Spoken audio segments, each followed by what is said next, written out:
Alekulam, Shalom Tzadikim. Estamos começando mais um shiur de Shabbat. Hoje aqui de nossa sinagoga em Curitiba, nossa segunda semana já aqui. E a última semana transmitindo offline. Transmitindo não, gravando, né? Offline. Não tem como transmitir offline, é impossível. Ainda é impossível, né? Então, esse vídeo que você está vendo é gravado. E a partir da semana que vem, se me permitir, por ocasião da gravação desse programa, estaremos já transmitindo ao vivo todos os nossos serviços. Kabbalah de Shabbat, Shaharit, Shiur da tarde, também o Shiurim da semana, na segunda e na quarta-feira. Ok, eu quero trazer um tema hoje que não é tão novo, mas é uma releitura de um tema já estudado, que já temos estudado. Existe inclusive um vídeo no nosso canal chamado Onde está Mashiach 1, tá? E nós vamos fazer hoje o Onde está Mashiach 2, pegando como referência outros textos que não foram contemplados, vamos dizer assim, no vídeo anterior. E textos que ficaram por dizer. Não dá para falar tudo num programa só, e eu não costumo fazer sempre um programa depois do outro para não ficar igual. Então eu dou um tempo, falamos de outros temas, aí depois eu faço o número 2, em outro momento, uma outra cabeça. Por isso que às vezes a gente acaba citando coisas já citadas, mas não tem problema, é para o enriquecimento. Então esse é o Onde está Mashiach 2, hashtag 2. Ok, eu quero pegar dois assuntos, dois textos que estão no livro do profeta Daniel. Aí, tá falando que Daniel é profeta de novo. Daniel não é considerado profeta pelos nossos sábios, no sentido de que ele não exerceu um papel de exortação do povo. Ele é um vidente, ele é alguém que exercia a profecia de vidência, ele recebia visões, não é? É como aconteceu com o Yohanan da ilha de Patmos, né? E não me perguntem quem é aquele Yohanan da ilha de Patmos, porque é impossível saber. Não é o mesmo Yohanan, só isso. É Yohanan, sabemos que não é o Batista, não é o Yohanan Amatvi, ou Ben Zeraria. Há quem diga que é Yohanan, o discípulo, mas também é possível saber se é. Pode ser qualquer outro Yohanan, né? Ele também é muito mais um vidente. Ele recebeu uma visão e escreveu o que viu. Simples. Daniel também. Uma das coisas que é falado sobre ele na Mishnah é que a prova de que ele não era preparado para ser profeta é que ele recebia as visões e ficava adoecido. Então, o que tudo indica, Daniel era uma pessoa comum. Não era alguém que havia sido iniciado. Existia uma coisa no Taná, na história do Taná, na história bíblica, de que havia uma escola de preparação para profetas. E ele não teria cursado isso. Ele era alguém não iniciado, ele não era discípulo de nenhum profeta, né? Daniel não era discípulo de nenhum profeta. Ele era simplesmente uma pessoa, um rapaz que havia sido deportado para a Babilônia, e diz que ele era uma pessoa de muito conhecimento. Ele estava entre os sábios que foram transportados para a Babilônia. E quando se fala de sábios, se fala de sábio no sentido das escrituras, mas também eram mestres em ciências. Eles eram quase que filósofos, tá? E ele então foi instrumento de visões que Hashem deu a nós através de Daniel. E porque Hashem escolheu Daniel, só ele sabe. Mas o próprio Daniel, que era contemporâneo a profetas muito maiores, como Malaquias, como Hagai, como Zeraria, ele foi escolhido para trazer essa visão. E fala que os que estavam com ele não viram. Bom, enfim, o fato é que ele teve uma visão e a história dele, ele começa junto com Nabucodonosor. Ele foi transportado por Nabucodonosor para a Babilônia. E lá, já na Babilônia, ele se parece muito com a história de José, porque ele se torna amigo do rei, né? Ele sobe, ele ascende na Babilônia por causa de seu dom de interpretar sonhos. Tá? O mesmo dom de Yosef. O mesmo dom de Yosef. Exato. Então a história de Yosef e a história de Daniel, de uma certa maneira, se parecem, se equivalem, né? Também Daniel é jogado no poço, lá na frente, lá já não mais no rei Nabucodonosor, já no rei Belsazar, de quem ele também era amigo, filho de Nabucodonosor, provavelmente tendo sido criado junto com ele. Como se estivesse apitando, né? Parece que está apitando.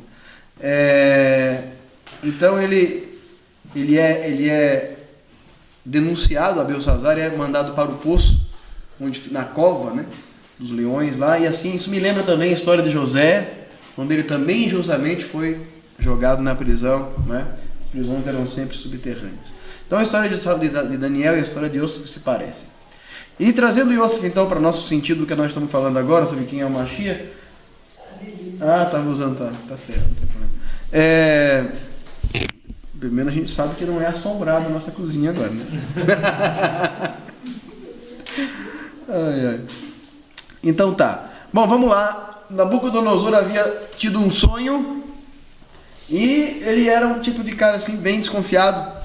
Então ele falou: eu quero que vocês interpretem o meu sonho, só que eu não vou dizer o que eu sonhei. E vocês vão ter que dizer o que eu sonhei. Tem que ser bom. E tem que ser bom de verdade. Vocês vão ter que... Tudo bom? Vocês vão ter que dizer o que eu sonhei e vão ter que dizer o que significa. Porque se eu disser para você o que eu sonhei, aí fica muito fácil, né? Você inventa aí um negócio, aí joga logo uma miguelagem, né? Então beleza, isso aí significa isso. Então tá bom. Qualquer coisa pode significar qualquer coisa. Então ele, que não era bobo nem nada, falou: não, vocês vão ter que dizer o que eu sonhei e o que significa, ou vocês vão todo mundo ser decapitados.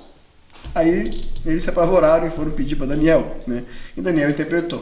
O sonho do Nabucodonosor, o que isso tem a ver com Mashiach? Eu vou mostrar aqui. Nabucodonosor teve um sonho de uma estátua, e essa estátua era dividida em cinco partes. A primeira parte, a cabeça feita de ouro, o peito feito de prata, o ventre feito de cobre, as pernas feitas pernas feitas de cobre, as pernas feitas de ferro, e a sua panturrilha para baixo, os seus pés, vamos dizer assim, feitas de ferro misturado com barro, que são os 5 reinos, os 4 primeiros quem dominaria Jerusalém, porque tem que falar os impérios mundiais. Não eram mundiais esses impérios, eles eram bem extensos, mas existiam impérios. Como se fossem impérios locais? Não, eram impérios grandes, mas quando fala impérios mundiais, não eram exatamente mundiais, porque nós temos, por exemplo, o Império Mongol, que é muito maior. Nós temos o Império Assírio, que não está contemplado na estátua de Nabucodonosor. Por que não aparece o Império Assírio? Por que não aparece o Império Egípcio? Porque nenhum dos dois dominaram Jerusalém. Então esses impérios são impérios a quem Jerusalém seria passada, de mão em mão.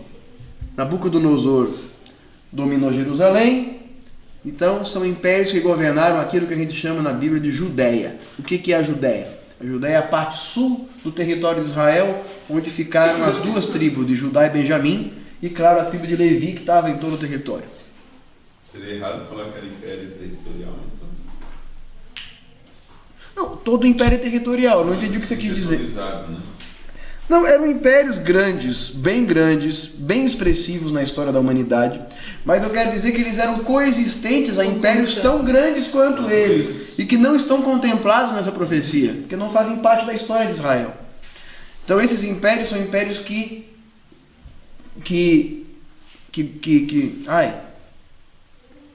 dominaram a terra de Israel. Em seus territórios. Anexaram a terra de Israel, se expandiram até chegar à terra de Israel.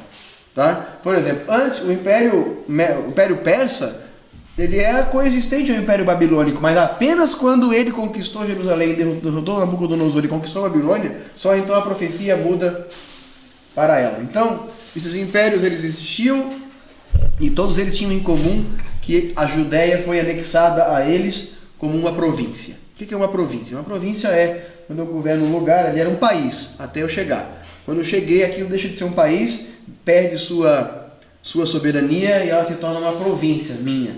ela se torna como um estado. É disso que eu ia falar. Ela é um estado, entendeu? A gente não chama de estado, mas é muito mais uma província. Ela paga imposto para mim, entendeu? Assim, você paga para mim e você não morre, entendeu? Você não paga e você morre. Você vai pagar de outra forma, só que morto. Tá? Então é assim que funcionava. Então Daniel, Nabucodonosor teve um sonho. Ele é um cara muito preocupado com o seu poder. Quando ele tinha um sonho, um status, um negócio, ele ficava com medo. Com certeza os deuses devem estar querendo falar alguma coisa para mim, de que eu vou perder o meu poder. Aí Daniel veio e interpretou para ele. O rei era muito preocupado. Sim, muitíssimo. Teve uma outra situação em que ele sonhou com uma árvore gigante. Daniel era muito preocupado. Não, Daniel não, o rei, Nabucodonosor. Nabucodonosor era muito preocupado com o seu poder. Aliás, é muito comum, né? A gente, quando tem muito poder, a gente começa a se preocupar muito com ele. Né? Quanto maior a nosso poder, mais a gente preocupa de trazer.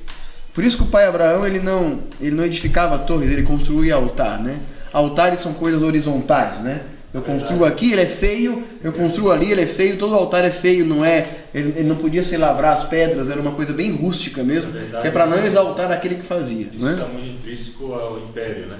Isso, é o império. Eu tenho império, então eu me alasto muito, começo a ter mais preocupações. Quando é o reino não. O reino você tem mais. E sim, o reino é diferente. Ele não construía altares, ele não falava esses altares para eu construir não. Aqui para Hashem. É para Hashem, aquele que passava por ali usava o mesmo altar dele. Isso. A próxima geração ele não tinha aquela pretensão de posse sobre algo. Não. Isso não. é meu, vocês fazem assim. Não. E outra coisa, eu até quero aproveitar para dizer assim, nós não consideramos um movimento, né? Movimento Bnei Mashiach.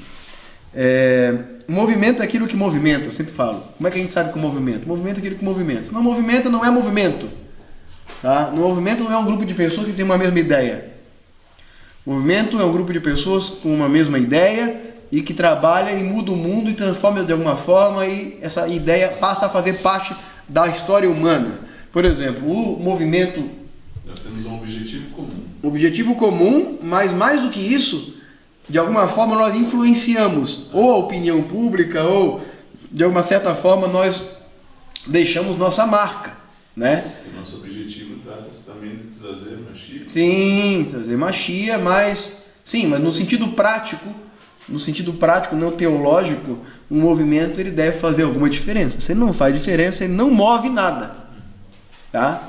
Então, por exemplo, o movimento anarquista ele fez muito efeito, né? Ele não conseguiu dar cabo de suas utopias, mas ele fez efeito. Né? Dele vieram outros movimentos, né? De linhas de esquerda, diferentes modos de pensar, filosóficas, enfim. Eles causaram muita ação no mundo, ok? O movimento Hassidi do fim do século XVIII, também no Rabbi Baal Shem Tov, era um movimento e ele marcou definitivamente a história judaica. Aquilo que Yeshua iniciou há 2000 anos atrás foi um movimento. Tá? E quando eu comparo um movimento, eu digo movimento é aquilo que movimenta. Então, aquele anjo que entrava na água, e aqueles que entravam na água eram curados, aquele anjo movimentava as águas. Aquilo é o retrato de um movimento. Então, o movimento, ele é sempre chamado para a sua própria geração. Mesmo que ele ultrapasse as fronteiras de sua própria geração para outra, lá na outra geração, ele já não será mais o mesmo movimento. Ele será talvez um aprimoramento desta visão. Um crescimento, né? Não é? Talvez num nível mais maduro, ou mesmo vai dar filho a um movimento seguinte. Diferenciado. Não podemos entender que essas coisas são definitivas. Né? E foi em cima disso que muita gente errou. Alguém teve uma determinada visão, num determinado contexto religioso, aquela visão foi muito positiva para o seu momento, mas ela achou que aquilo era a última coisa, era a visão do Apocalipse. Depois dela não viria mais nada. Ela era agora o verdadeiro caminho. Tomar para si o quesito verdade. É muito complicado, né? Estamos todos no sentido de conhecermos a verdade, porque Shaul Hacharia fala, hoje em parte conhecemos, em parte profetizamos. Mas há de chegar o dia em que tudo será revelado. Então a cada geração recebe uma porção a mais da realidade de Deus. E alguns de nós temos que pegar essa realidade. Até Moshe sabia que seu templo era... Até Moshe. Então, a palavra de hoje na Paraxá não deu para abordar essa parte da Paraxá, né? Mas a Paraxá de hoje, ela falava sobre isso, sobre a morte de Aharon, a morte de Miriam, Moshe perdeu seus 2 irmãos e morreu também ali, sem entrar na terra. Então, nós entendemos nosso movimento como qualquer outro movimento. Estamos todos contribuindo para a redenção humana. Não temos pretensões alguma, além daquela que temos feito, de poder trazer a Torá e a luz de Mashiach a esse mundo, aquilo que Deus nos permitir ter, seja o tamanho que Ele quiser que tenhamos, sem arrogância, ok? Nabucodonosor era muito preocupado com isso. E aí, ele teve esse sonho. Daniel vai então explicar esse sonho. Eu vou ler logo o sonho aqui para a gente ganhar tempo. Olha aqui. Então, versículo 39 do capítulo 2. Para ti, ó rei, os teus pensamentos tenham surgido no teu leito a respeito daquilo que acontecerá a seguir. Eu, revelador dos mistérios, se fez conhecer... 39, 2,39? 2,39. Não, 29, desculpa. Os mistérios te fez conhecer e o que está por acontecer. Isso aqui é interessante. Deus fala com ímpios? Não. Falou com Nabucodonosor. Deu um sonho para ele. Depende, porque às vezes essa pessoa exerce um poder muito grande no mundo. E eu falei, quanto maior é o poder que é dado a alguém nesse mundo, menor é o livre-arbítrio que essa pessoa tem no mundo. Ele deu um sonho, só que não tanto. Sim. É que... Só que ele precisou de Daniel, mas eu quero dizer, ele fala. Ele dá sonho para os ímpios, dá sinais, então. Dá sinais. Acho que essa dá palavra... Sinais ao ímpio. Ele se revela ao ímpio de alguma maneira? Sim. Não de maneira total. Não fala. Falar, não. É por isso que eu estou justificando o meu não. Tá certo. Para ti, o rei... Quando a mim, não é por sabedoria em que seria superior a todos os viventes, esse mistério é revelado a mim, mas para saber conhecer a representação ao rei e conhecer o pensamento do teu coração. Tu, portanto, tinhas uma visão. Eis o grande uma estátua, era muito grande, o seu esplendor extraordinário, ela se erguia diante de ti, e o seu aspecto era aterrador. Ela era uma estátua que tinha cabeça de ouro, peito de braços de prata, ventre e coxas de bronze, as pernas de ferro, os pés de parte de ferro e parte de cerâmica. Tinhas a visão quando uma pedra se desprendeu sem a intervenção de mão alguma, e ela atingiu a estátua dos seus pés, o ferro de cerâmica e pulverizou. Isso diz diferente. Isso como? Aqui diz, enquanto a mirava, uma mão invisível lançou uma pedra que caía sobre os pés de ferro e barro, estilhaçando-os por completo. Tá bom. Então foram pulverizados juntamente o ferro, a cerâmica, o bronze, a prata, o ouro, e tornaram-se como palha, e saí das eiras no verão, o vento levou e se encontrou mais alguma coisa. Quanto à pedra que havia golpeado a estátua, ela se tornou uma grande montanha e encheu toda a terra. Tal é o sonho e tal é a sua interpretação. Bom, a questão aqui é: o que isso tem a ver com onde está a magia? Sabemos que o último evento do sonho, a pedra que foi cortada, ela é uma representação do reino de Mashiach. Nós vamos ver isso lá embaixo. E o 34 fala assim: estavas vendo isso quando uma pedra foi cortada sem auxílios de mão. Sim. Mas onde que estava essa pedra? Exato. De onde que ela vem? Não está dizendo. Só fala que uma pedra chegou. Só que todos os desenhos onde isso aparece essa pedra vindo de cima. Todas elas. Sim, mas o texto... Não está dizendo nada, mas todos os desenhos que as pessoas representam induz o leitor... Conjecturas próprias, mas induz o leitor a ler dessa maneira. Isso. A fazer essa visualização que você está citando aí. A ler o quê? A entender que a pedra está vindo do céu. Sim. Aqui não está dizendo que pedra veio do céu, coisa alguma. Está dizendo que a pedra foi cortada. A pedra foi cortada. Sim. E que eles me usam essa Muito bem. Ela foi cortada de onde? Pedra fica... Essa estátua é um representativo do reino. Sim. Essa pedra tinha que estar aqui. Bom. É verdade. Não tem lógica. Essa mão... Ele não fala que a pedra atinge a cabeça da estátua. Não, fala que atinge os pés da estátua. Então, tipo assim, você imagina uma estátua aqui. e uma pedra que ela é cortada e atinge os pés, a pedra pode estar no mesmo nível dos pés da estátua, ou um pouco mais alto, digamos isso. Mas a questão é que ela não pega na cabeça da estátua e esmaga a estátua, ela atinge unicamente. Não está dizendo que essa pedra vem de algum lugar Não. do alto. Não. Eu vou até ler aqui na Ferreira de Almeida, ver como é que a Ferreira de Almeida fala. É interessante a visão que a Bíblia hebraica fala de que... João Ferreira de Almeida. Tá bom fazer o quê? Para quem lê Porque a Bíblia hebraica era aceita a mão invisível, né? a mão invisível. A mão invisível também é uma teoria que vem na filosofia grega. Da mão invisível que move a sociedade. Ah, sim. Já ouviu falar, né? Já. É sempre a mão invisível. Sim. É como se tivesse alguma coisa que a sociedade não sabe, mas está sendo induzida por essa mão invisível. Vamos ler aqui. Deixa eu ver como é que está aqui.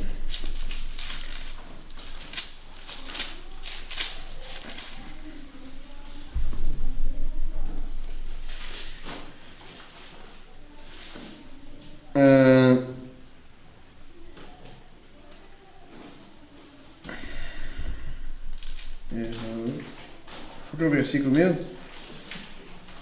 14, Aqui, é o 34. Estavas olhando e uma pedra foi cortada sem auxílio de mãos. Feriu a estátua nos pés de ferro e de barro e os esmiuçou. Então foi juntamente esmiuçado o ferro. Pronto, até que uma pedra foi cortada. Ok? Só isso. Agora lá embaixo, na interpretação,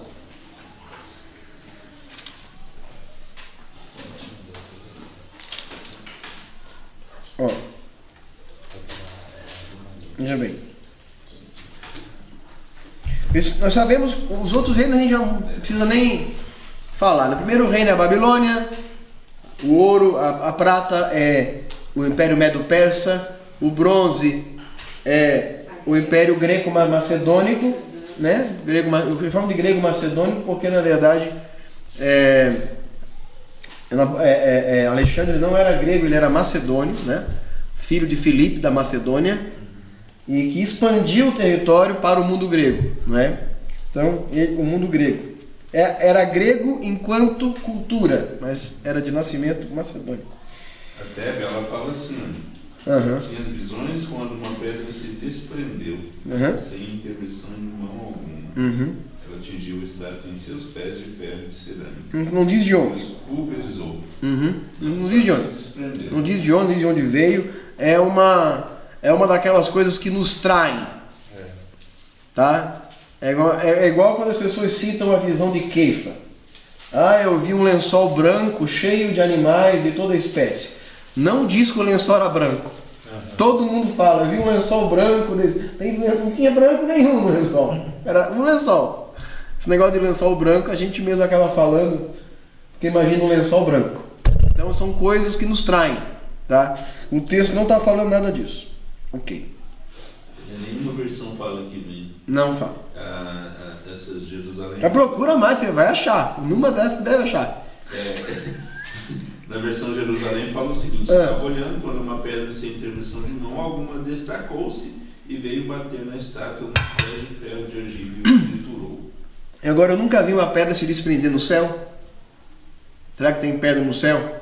Só se desprende de montanha, então, que está na terra mesmo. Vamos supor que tenha sido do alto de uma montanha. Aquelas pedras que Jacó pegou, ele não veio nenhuma do céu. Pode ser. Pode ser que sejam meteoritos também. Vai saber. Pode ser que sejam meteoritos. Como viste, um monte foi cortado. Olha aqui. Olha aqui. Da onde ela foi cortada? Qual versículo? 45. Monte. Do monte foi cortada. É como também viste uma pedra se desprender da montanha. Montanha. Sem intervenção de nenhuma mão. E pulverizar o ferro, o bronze, a cerâmica, a prata e o ouro. De onde ela se desprendeu? Na montanha. Pronto. Aqui Da montanha. falando da mão invisível.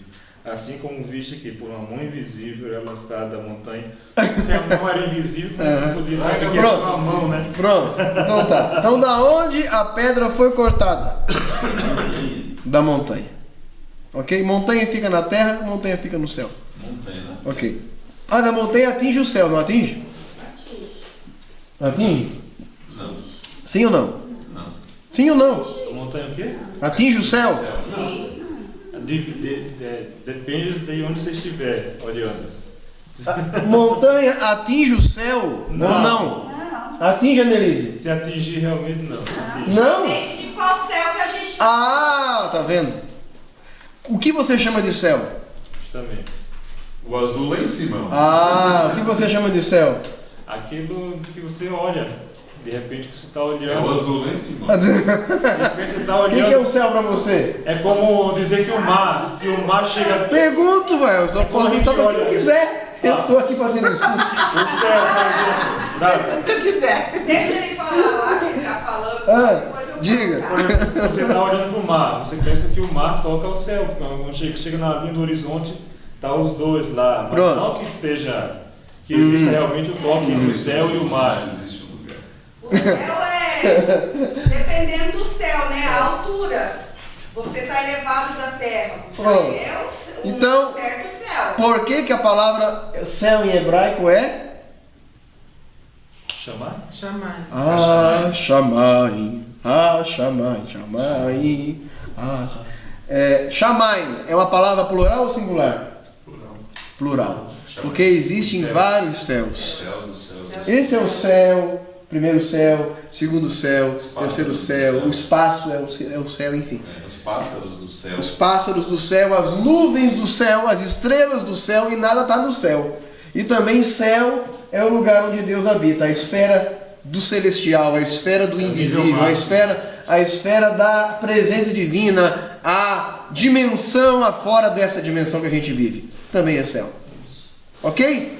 Então, uma montanha toca o céu? Toca o céu das nuvens. Isso é céu? É. Você quer ver isso? Vai para Paranaguá. Paranaguá, sim. As descidas ali. As descidas, sim, você vê as nuvens, algumas montanhas, o Everest se estende além das nuvens. Ok. Então, o céu das nuvens e o céu do cume de uma montanha, o céu dos pássaros estão todos na terra. Esse céu está na terra. É um céu que é uma extensão do nosso planeta. Não é um céu fora da nossa dimensão. Não. Mesmo. No Pode céu. até ser céu. Não, aqui não é. Sim, mas um estilo meio. Sim. É que a palavra céu ela se aplica ao lugar onde Deus habita e ela se aplica também às alturas. Ao espaço sideral, ou à estratosfera, ou à biosfera, ou à atmosfera. Falar que Deus habita ao céu não significa que quer dizer que ele não habita o mesmo mundo. Eu já expliquei isso uma vez. A minha bolinha não veio para cá hoje. O céu é o lado de fora da existência. Talvez pode ser isso também, exato, que é isso que o autor está tentando dizer. É o lado de fora da existência. Aquele lugar onde Deus habita, porque na verdade Deus não habita em lugar nenhum, porque Deus é infinito, nós habitamos em Deus, como eu já expliquei aqui certas vezes, mas a dimensão que os profetas falam do céu onde Deus está, é como aquela bolinha que eu sempre trago para fazer o exemplo, a bolinha é o tudo, é a existência, e essa bolinha, e o que está fora da bola é o céu, ou seja, o céu é aquilo que está fora da nossa dimensão. Assista o primeiro vídeo. Assista o primeiro vídeo. Aquilo que está fora da nossa realidade é o céu onde Deus está. Ok? Mas tudo que está dentro dessa existência está registrado aqui. Então a pedra foi cortada do alto de uma montanha. Ok. Beleza.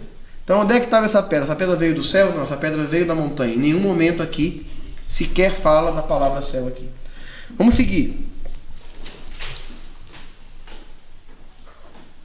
45. Eu vou ler o 44 e 45 e vou seguir. Mas nos dias desses reis, o Deus do céu suscitará um reino que não será jamais destruído. Este reino não passará a outro povo e esmiuçará e consumirá todos estes reinos, mas ele mesmo subsistirá para sempre. Como viste que do monte foi cortada uma pedra sem auxílio de mãos, e ela se esmiuçou o ferro, o bronze, o barro, a prata, o ouro, o grande Deus fez saber ao rei que há de futuramente certo é o sonho e fiel é a sua interpretação. Ou seja, a pedra vem de cima.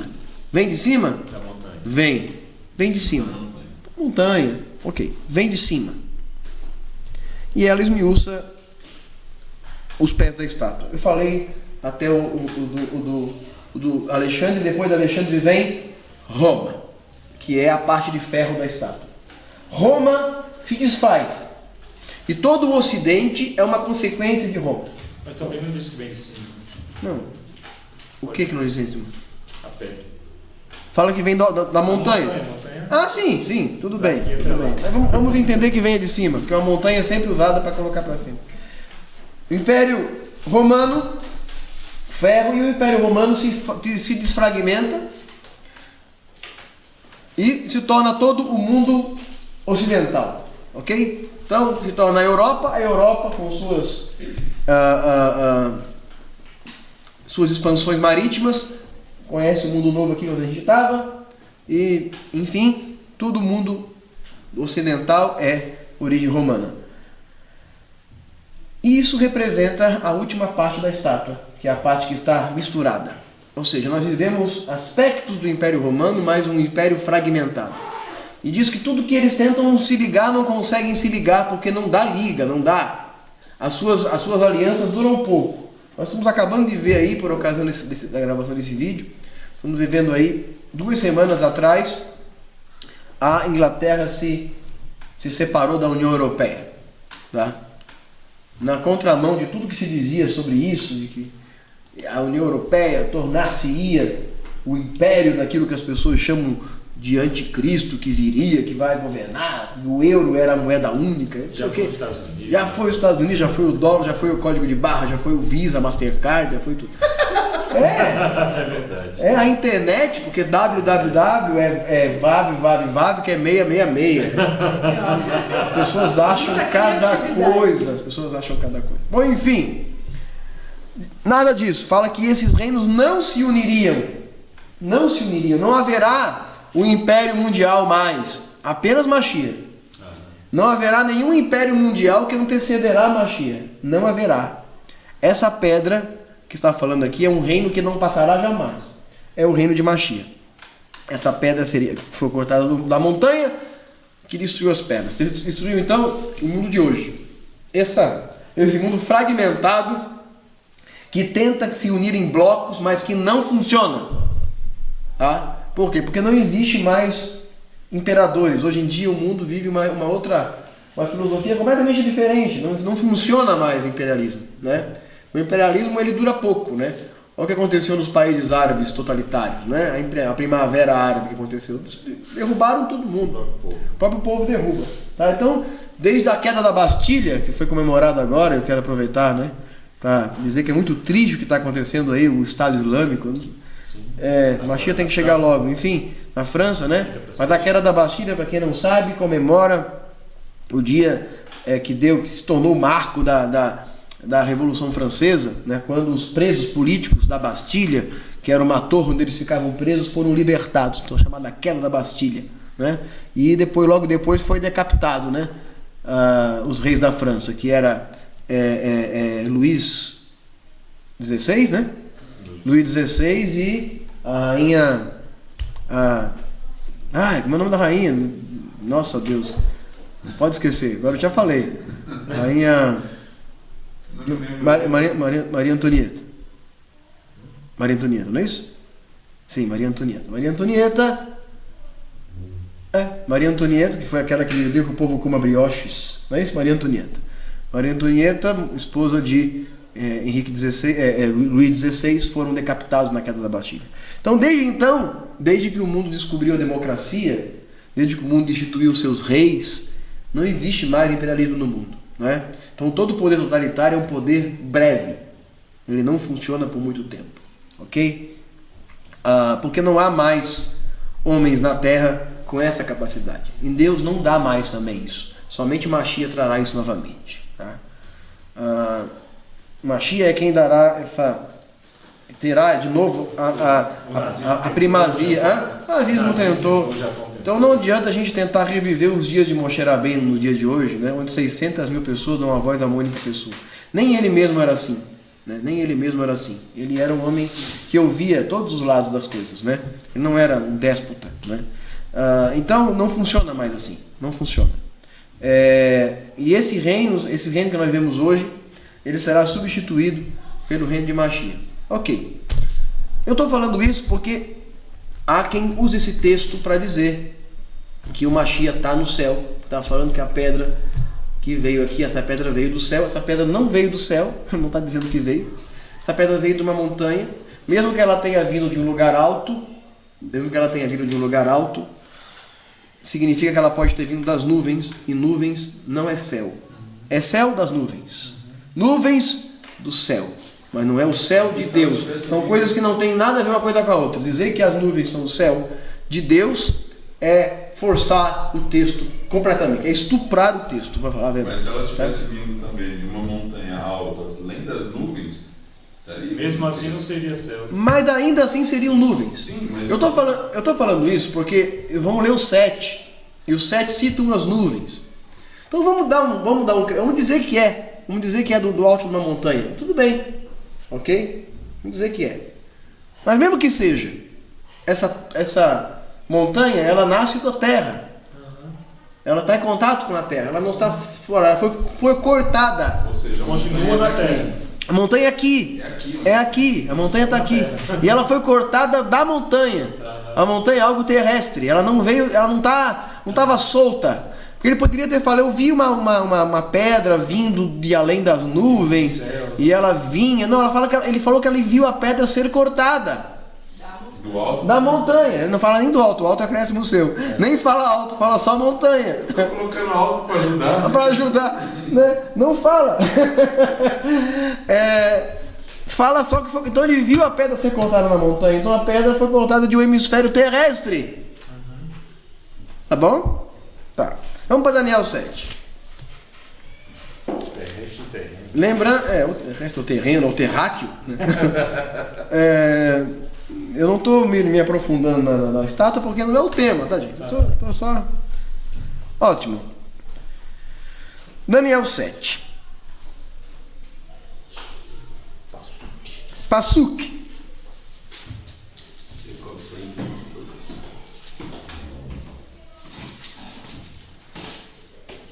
Pasuk.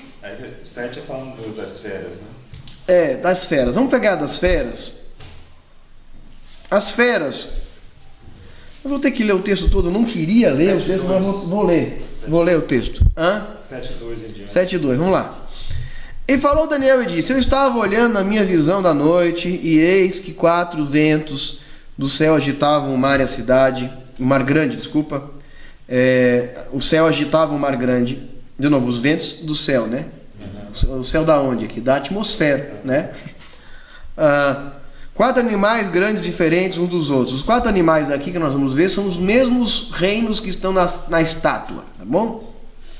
O primeiro era como leão, tinha asas de águia. É um grifo. Conhece um grifo?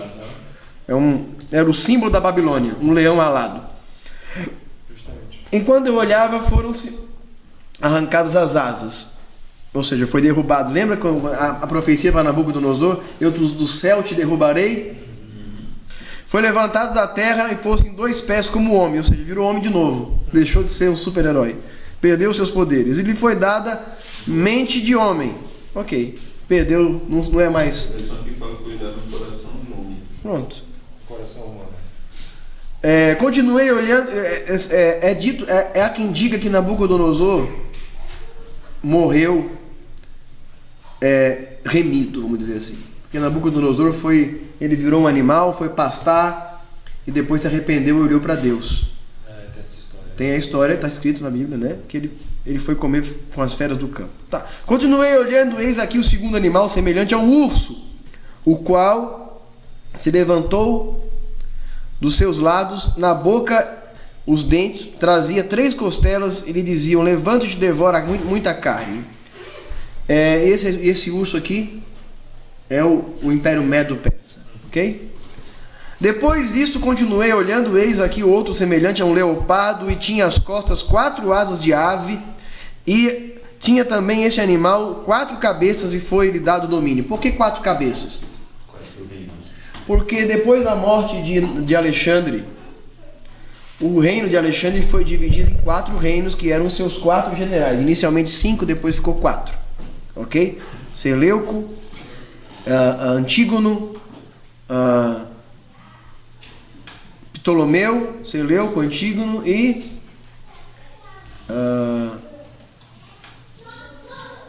eu não vou lembrar agora, não. Fugiu, enfim, não importa.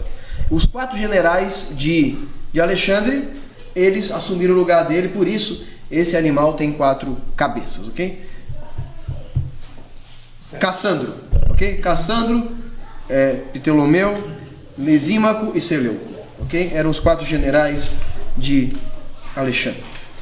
Enquanto eu observava os chifres, eis que entre eles subiu um outro pequeno, diante do qual subiram os 3 primeiros chifres e foram arrancados, e eis que o chifre olhava, tinha os olhos como o de homem, uma boca falava insolência. Fala, então, aqui que esses chifres estão relacionados de novo aos 4 animais do leopardo, e que os 4 chifres que sobem aqui. Você leu 8, não foi? Eu li o 7, em pedaços, eu pisava os pés, sobejava diferentes animais, apareciam dele, tinha 10 chifres, enquanto eu observava os 10 chifres, eis que subiu uns olhos pequenos, tal, okay? E continuei olhando e foram postos os tronos. Tá certo. Então aqui é o 4º reino já. E o 4º reino representa o Império Romano, só que ele já aparece fragmentado, ok? Tanto aqui na visão do leopardo ele já aparece fragmentado, não, seria o 4º. Ele já aparece fragmentado em 4 cabeças, e aqui o Império Romano já aparece fragmentado em 10 chifres, que são os 10 divisões do Império Romano após o seu desmantelo, né, que deu origem aos países da Europa, tá? Hoje são muito mais do que 10, mas na época começou assim. Continuei olhando até que foram postos uns tronos, ok? Então aqui já passou o Império Romano, certo? Foram postos uns tronos. Hã? É uma evolução. É uma evolução. Aqui fala, foram postos uns tronos, ok? É um trono só? Não, vários. São vários, são pelo menos 2. É o 9, né? 9. 2 tronos foram erguidos. Aí fala 2 tronos, agora eu vou ter que ler em hebraico. Quer ver pra mim ali? Pode falar. Tá, a Bíblia hebraica é marronzinha aí. Lá embaixo, lá em hebraico, lá. Marronzinha, não. Ali. 7 o quê? 7,9. 7,9?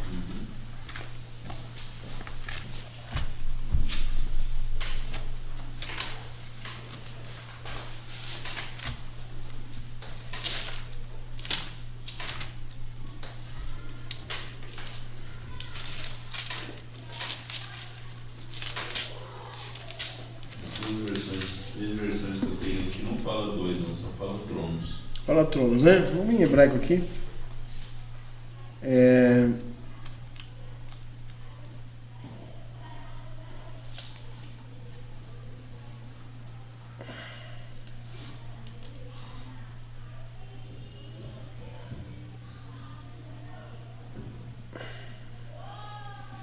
7,9, tem certeza? 9?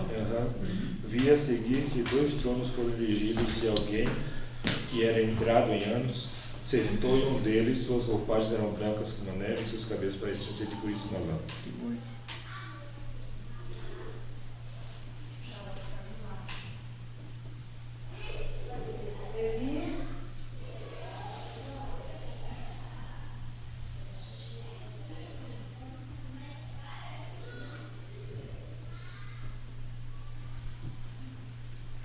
Não sei se é o mesmo texto. Às vezes muda um pouquinho. Aí tá no seu, tá no 7, tá no 9 mesmo? 7, 9.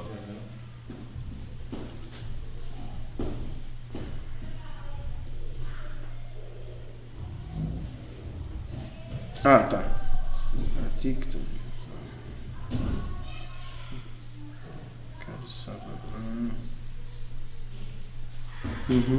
Aqui não diz 2 tronos, fala que era tronos, mas enfim, a Bíblia hebraica coloca como 2, né? Ok. Como era? A Ferreira, uns tronos. É, a minha também fala uns tronos. Estou lendo a Ferreira de Almeida. Uns tronos. Na versão da Teb, tronos, né? Só trono no plural. Ok. E continuei olhando até que foram postos os tronos. E o ancião de dias se assentou. Então estão quantos tronos aqui? Mais de um. Pelo menos dois. Pelo menos dois. O ancião do dia se sentou. Ele se sentou em um ou em dois? Em um deles. Em um deles. Se sentou em um. Ótimo. Então tá. Para aqueles que defendem a ideia de que o Messias está no céu, eles dizem que só tem um trono no céu. E que Deus está sentado no trono e o Messias está ao lado dele. Ok? Inclusive, na suposta visão de Estevão, ele aparece em pé ao lado dele. E aí há quem diga ainda: ele se assentarei com meu pai no seu trono. Ok? Darei que se assente comigo como eu me assentei com meu pai no seu trono. Então ele teria se sentado junto com Deus num trono só. Mas aqui fala de tronos. Pelo menos dois. Tá? Então, para aqueles que defendem isso, já não bate aqui. Porque os mesmos que defendem que só tem um trono no céu, aqui parece dois. Tá? A gente não está dizendo que isso aqui está no céu, porque a gente não crê que esse texto aqui se refira ao céu. Para nós esse texto aqui se refere aqui, à terra. Ele não diz em lugar nenhum que isso não diz, claro que não. Mas a continuação do... Mas ele vai dar a entender outra... Você vai ver, ó. Vamos lá. E um rio de fogo mana e saía diante dele, e milhares de milhares o serviam. Aqui diz um fogo abrasador, emanava do seu trono. Ok. E miríades de milhares estavam diante dele, e assentou o tribunal e abriram os livros. O que é isso? Fala para mim, onde é que é isso aqui? Apocalipse. Uma torre de fogo corria à sua frente, milhares e milhares serviam. Vamos lá para Apocalipse. 5, 20, 12. Hã? 5, 11. Vamos para o 20. 20, 12.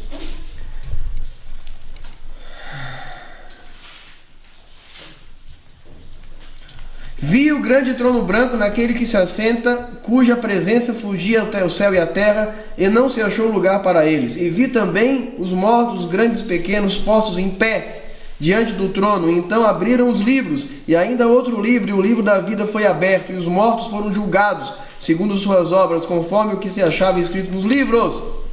Então esse texto aqui de Daniel 7 está falando de quando?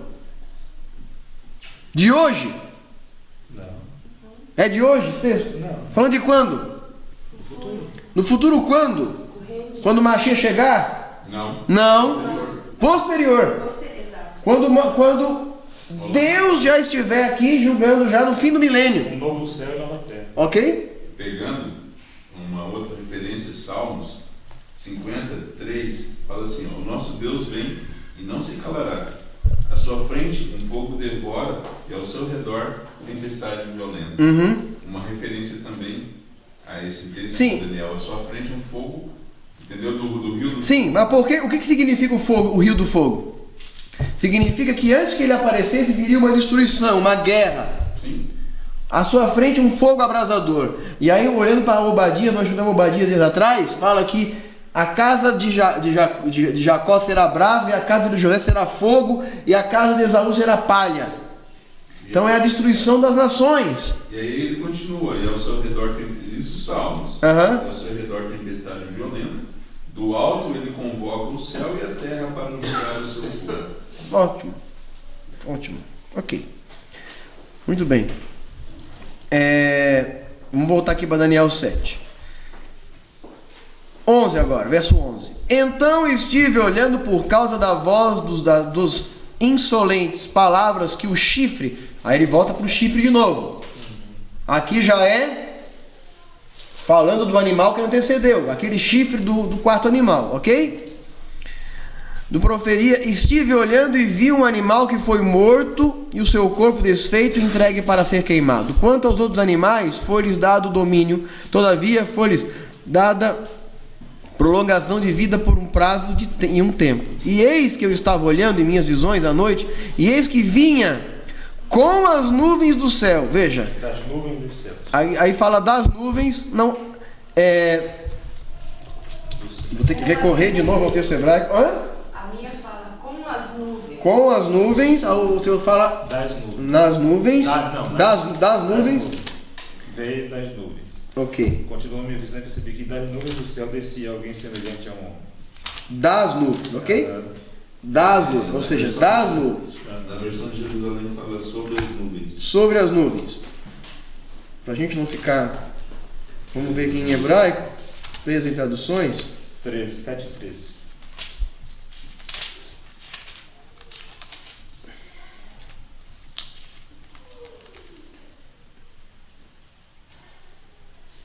Agora eu entendi.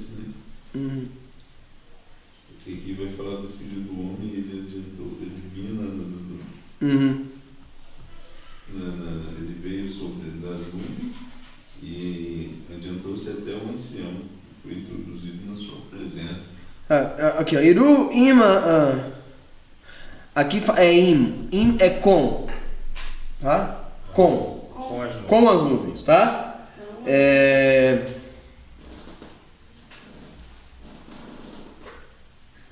E aqui Kibar Anash. Kibar Anash é como um filho de uma pessoa. Anash. Como um filho do homem, ok? Kibar Anash, ok? Então ele fala, eu olhei com as nuvens do céu que meia chamaia, e vem com as nuvens do céu, Kibar Anash Ahat Havá ad Atik e Amia. Atik e Amia é o antigo dos dias, ou o ancião dos dias, ok? Então vamos ler aqui de novo. Então olhando, versículo 13. Olhando nas minhas visões da noite, eis que vinha com as nuvens do céu, e ali não fala nem vinha, mas enfim, vamos colocar o vinha aqui. Eis que vejo com as nuvens do céu um como o filho do homem, e dirigiu-se ao ancião de dias, e fizeram chegar até ele. Tá, de acordo com o que diz o verso 9, onde estava o ancião de dias? Está dizendo que é no céu aqui, o ancião de dias? Não, o ancião de dias está na terra. Ó, a boca falava, tomei olhando e até que foram postos uns tronos, e o ancião de dias se assentou. Não fala que era no céu. Não, e o 13 E aí? E o 13 confirma isso, que ele vindo com as nuvens, ele chega ao ancião de dias. E aí ele fala, e miríades de milhares o serviam. E aí o pessoal pensa aqui que é os anjos, né? Mas aqui fala que ele se assentou no tribunal para julgar. E aqui, de acordo com o Apocalipse, ele se assentou no tribunal para julgar os mortos. Mas quem disse? Ou seja, são os homens, são as pessoas do mundo. Esse ancião de dias é Deus. A maioria dos nossos sábios dizem que sim. Porque aqui diz assim, olha só. Continuou minha visão e percebi que das nuvens do céu descia alguém. Ele desceu, não foi para o céu, ele estava descendo. Não, mas não tem nada a ver com o ancião de dias. Não, descia alguém semelhante a um homem e ele se encaminhou na direção do ancião. Ele veio. Sim, mas o ancião de dias não estava lá em cima. Não, o ancião estava na terra. Sim, mas é o que nós estamos falando. Então, mas estou dizendo, quem disse que esse ancião de Deus era Deus? Deus estava na terra? Sim, estava na terra. Aqui diz, se você olhar bem, vai falar, um rio do fogo saía diante dele. Não tem nada a ver com Machia e não tem nada a ver com Deus no céu. Deus já não seria Sim, Deus na terra. Deus na terra. Indo para a terra e entrando na terra. Exato. Então, o que o texto está mostrando aqui é o julgamento dos mortos no final. Metaforicamente falando, Deus estará sentado sobre a terra para julgar os vivos e os mortos. E Machia estará com ele. Não está dizendo isso? Sim, mas vindo aqui para a terra, não tem nada a ver com o céu isso. Não, mas é na terra mesmo, rapaz. Nós estamos falando da terra, ninguém está falando do céu. Estou contra aquelas pessoas que Sim, do céu. não tem nada a ver com o céu aqui, nada a ver. O texto aqui está dizendo claro que na frente dele vinha um fogo que destruía, miríades de milhares o serviam, e foi aberto o livro. De acordo com o Apocalipse, o livro foi aberto para quê? Para julgar os mortos do céu, os mortos daqui da terra. Pronto, então era um tribunal. Isso daqui, veja bem, toda a linguagem bíblica, ela tem elementos de alegoria, ok? Então, você que vai em tribunal, o que acontece no tribunal? Vem alguém Não é? E da sua versão. Ok, não. O juiz. Sim. A cadeira dele está vazia, o juiz entra, todo mundo se levanta, se você ainda é assim, se você é em filme, todo mundo se levanta, o juiz senta, o pessoal se senta. Aí vem o promotor, vem o advogado, vem o réu, vem as testemunhas. É um tribunal aqui. O que ele está descrevendo é um tribunal. Ah, isso vai se dar de que forma? Deus vai ter um martelão gigante, pá, pá, eu abro a sessão. Enfim, a linguagem bíblica está dizendo que haverá um julgamento. Ok? E o julgamento é na terra. O julgamento não é no céu. Justamente. Diga-lhe. Justamente. O senhor já tinha enfatizado uma vez para nós que é uma visão. Claro que é uma visão. É uma visão. Se tratando de uma visão, é dado a entender para nós, é revelado para que nós entendamos. Sim. É isso? Ele cria uma situação compreensível. Um cenário. Um cenário para que a gente consiga ver o que. Exato. Mas, enfim, não significa que o Eterno é um ancião. É para nós entendermos. É claro que o Eterno é. É claro que o Eterno é um ancião. Mas assim, várias vezes a Shem aparece para os profetas na pessoa de um ancião. Por que ancião? Porque ele é o mais antigo de todos nós, ele é o ancião do dia. E a palavra não é ancião, porque a palavra ancião é zaken em hebraico. Aqui a palavra é atik yamia, o antigo dos dias, aquele que vem dos antigos dias. Não é um ancião velhinho, como as pessoas pensam. Tá? Não é nada disso. Tá? Não é um ancião de dias. A palavra aqui não é ancião de dias. Mas enfim, atik yamia, ou seja, alguém dos antigos dias. Tá? O que vem do começo. Que era entrado em anos. Somente isso. Tudo bem aí? Aqui diz somente que é entrado em anos. Entrado em anos. Atik yamia é o antigo dos dias. Ok? É uma referência. É uma referência a Deus. Então, bom, continuamos. 14. E foi dado domínio, glória e o reino para que os povos, nações e homens de todas as línguas o servissem. E o seu domínio é um domínio eterno e não passará, e o seu reino jamais será destruído. Quem? O ancião. Não.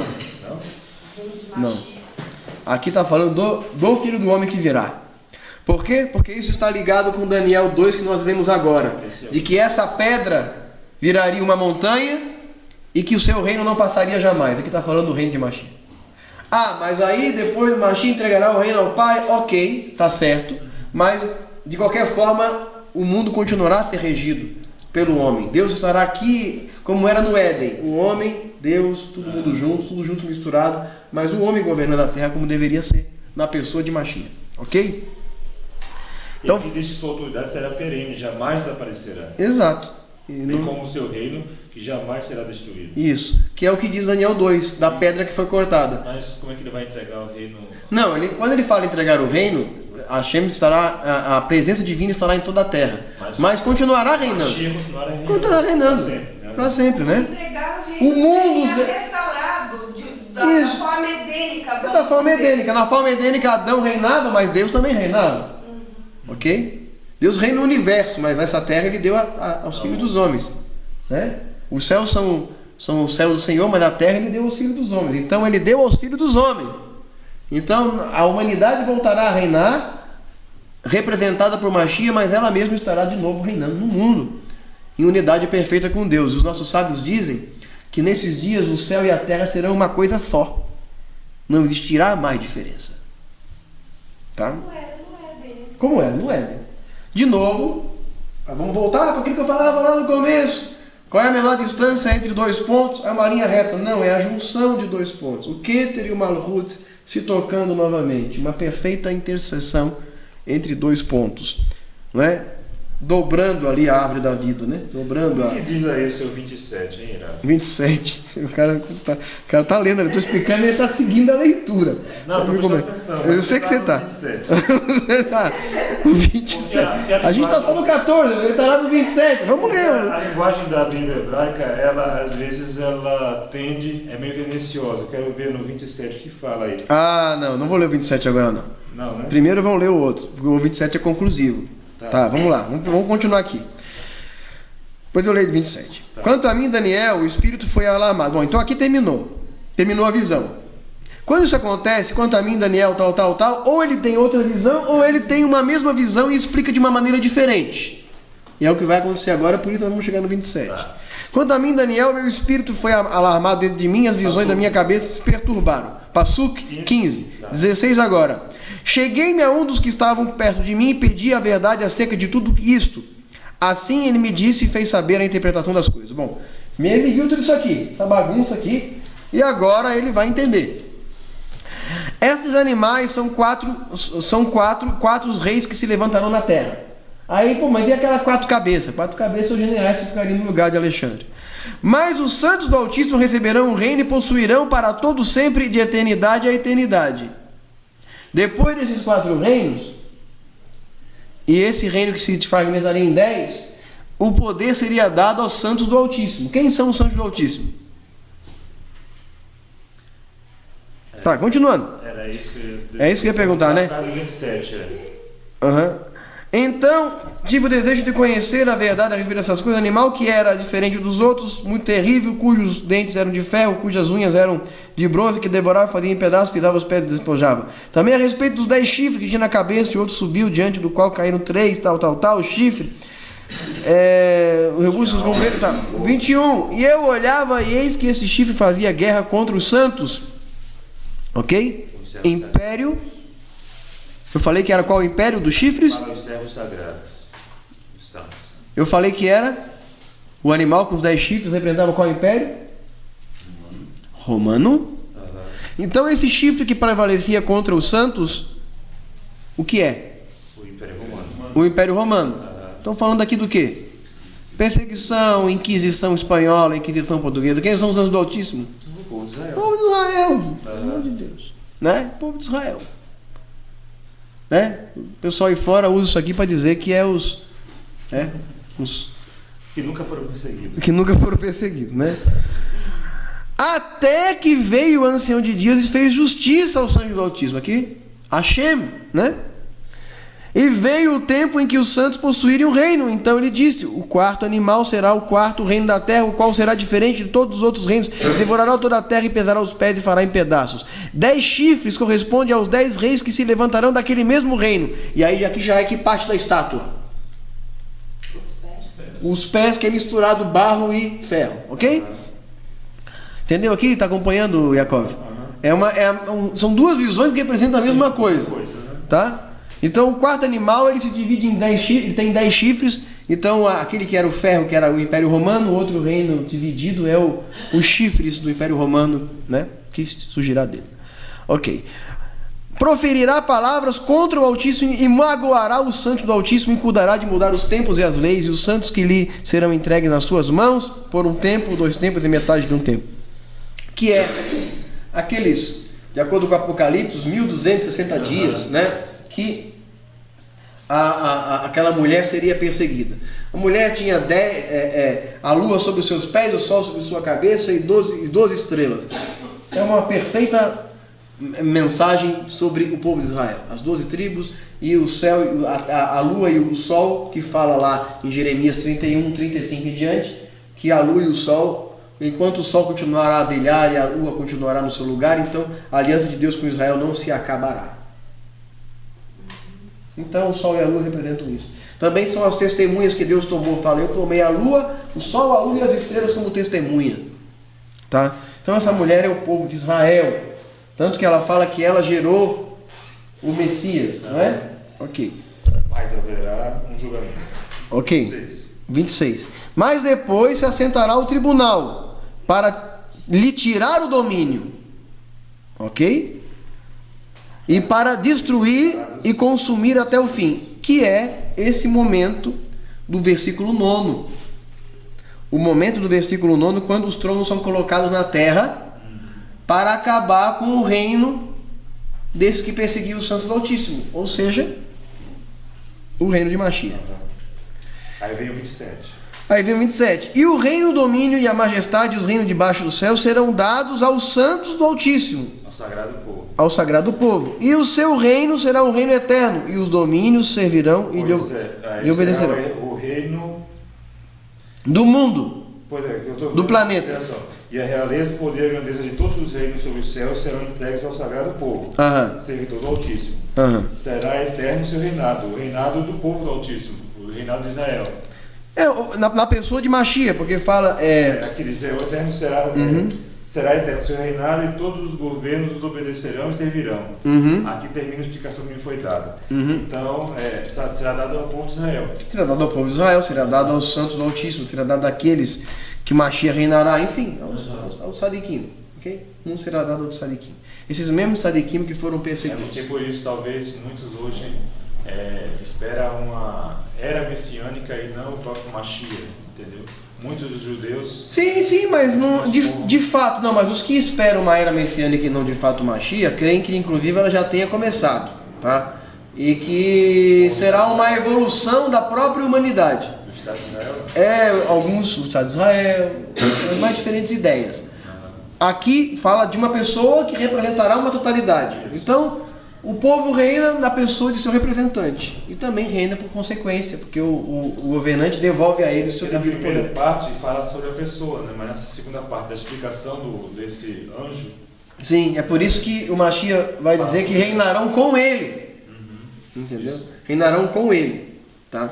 Então esse estudo ele se baseou em Daniel 2 e Daniel 7 para mostrar que tanto um quanto o outro não fala de céu onde Deus está. Daniel 7 fala das nuvens, que viria das nuvens. Fala de tronos que, ao que tudo nos mostra, está na terra. E Daniel 2 vai falar de uma pedra que foi cortada de uma montanha. E eu não conheço montanha que fica no céu ainda.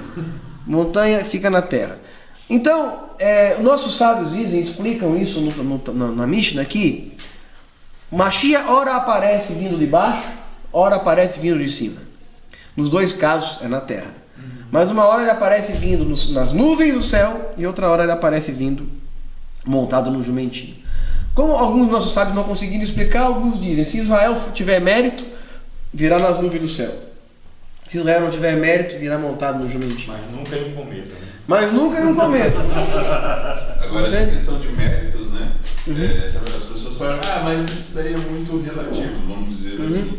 Só que o Midrash também fala a respeito da Parashá que Miriam, quando ela morreu, os méritos dela cessaram, automaticamente a água cessou.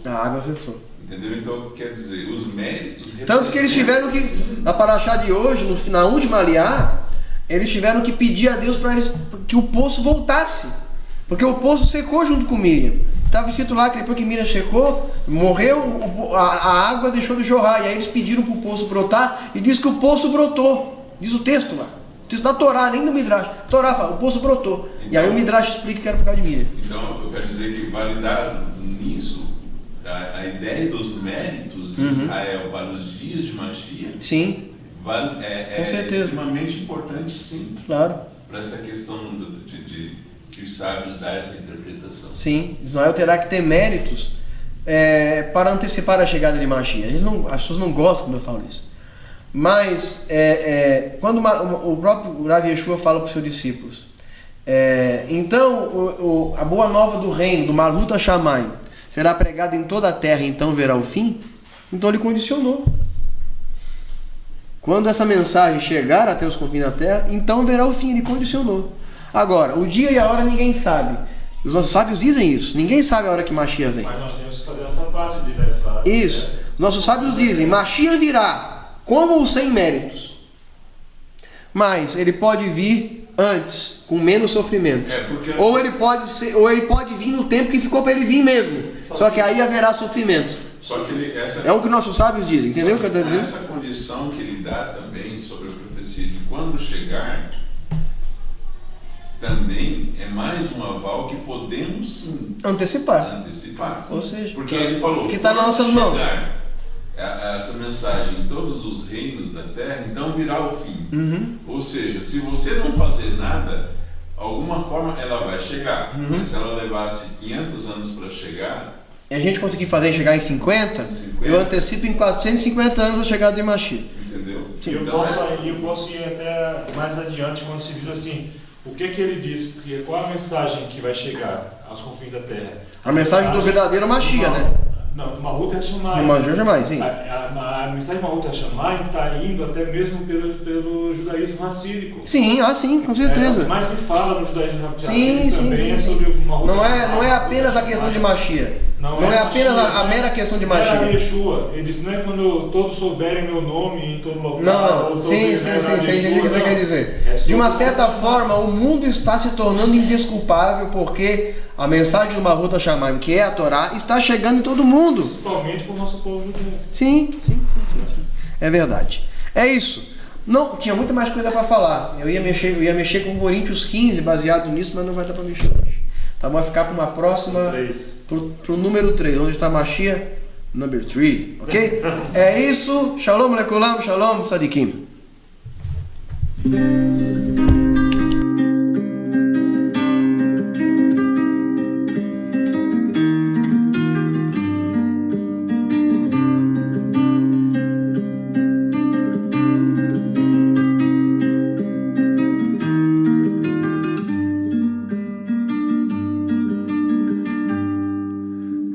אני